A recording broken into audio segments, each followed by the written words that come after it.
கிரைஸ்த த Lord.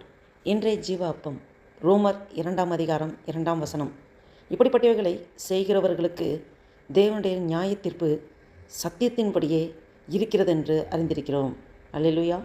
எப்படிப்பட்டவைகளை செய்கிறவர்கள் என்றால் நேற்றைய தினத்தில் தியானித்தோம். ஆகையால் மற்றவர்களை குற்றவாளியாக தீர்க்கிறவனே, நீ யாரானாலும் சரி, போக்கு சொல்ல உனக்கு இடமில்லை.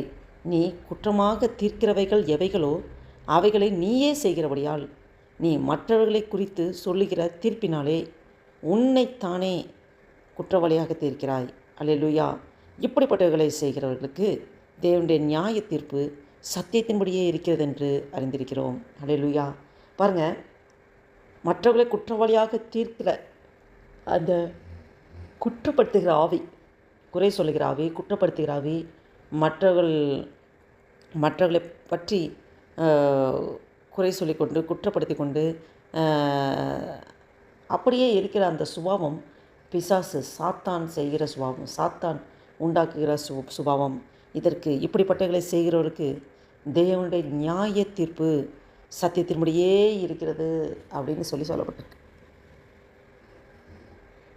தேவனுடைய நியாய தீர்ப்பு பாருங்கள், நல்லது கெட்டது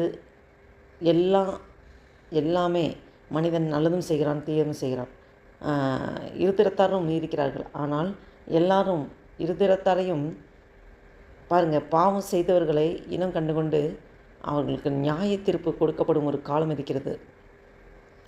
தேவனுடைய நியாய தீர்ப்பு சத்தியத்தின்படியே இருக்கிறது. சத்தியத்தின்படியே நாம் அனுதினமும் வேதத்தை வாசிக்கிறோம், தியானிக்கிறோம். சத்தியத்தை அறிவீர்கள், சத்தியம் உங்களை விடுதலை ஆக்கும். சத்தியத்தை அறிவீர்கள், சத்தியம் உங்களை விடுதலை ஆக்கும்.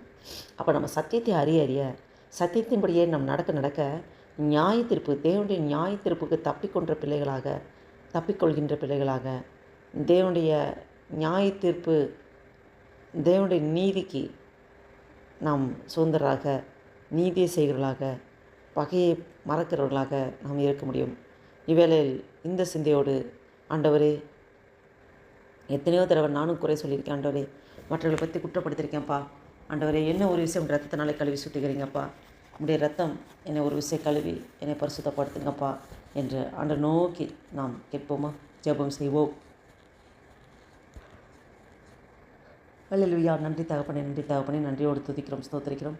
இந்த அருமையான நாளைக்காக நன்றி செலுத்துகிறோம் ஆண்டவரே. விசேஷமாக ஆண்டவரே, இந்த நாளில் ஆண்டவரே அப்பா, மற்றவர்களை குற்றப்படுத்துகிற ஆவியை உடையவர்கள் தேவனுடைய நியாய தீர்ப்பு சத்தியத்தின்படியே இருக்கிறது, நியாய தீர்க்கப்படுமே என்ற உணர்வோடு சத்தியத்தை விட்டு விலகி, தேவனுடைய அந்த பிரசன்னத்தை விட்டு விலகி யாரெல்லாம் கடந்து செல்கிறார்களோ நியாயம் தீர்க்கப்படும்.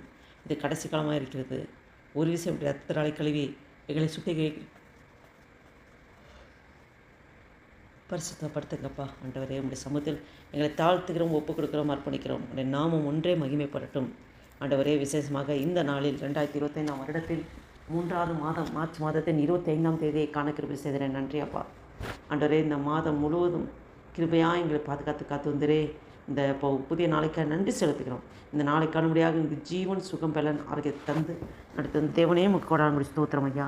ஆண்டவரே அப்பா, நாங்கள் ஆண்டவரே உமக்கு பிரியமில்லாத ஆண்டவரே பாவமான காரியங்களை செய்யாதபடி தேவனுடைய நியாய தீர்ப்புக்கு தப்பிக்கொண்ட பிள்ளைகளாக ஆண்டவரே உமக்கு பிரியமானபடி நடக்க கிருபை தாங்கப்பா.